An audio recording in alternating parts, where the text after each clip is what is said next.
पश्यैतां पाण्डपुत्राणाम् आचार्यमहतीं च मूं योडां द्रुपदपुत्रेण तव शिष्ये धीमता आत्रशूरा महेश्वासा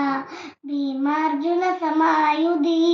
युयुधानो विराटश्च द्रुपदस्य महारथः धृष्टकेतुश्चैकेतानः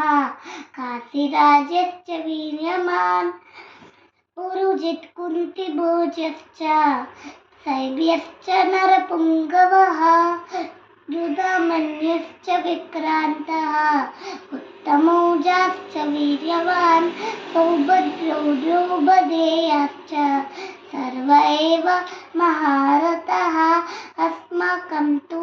विशिष्टाये तान् निबोध द्विजोत्तमा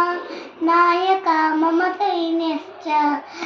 संयातं तान् ब्रवीमि ते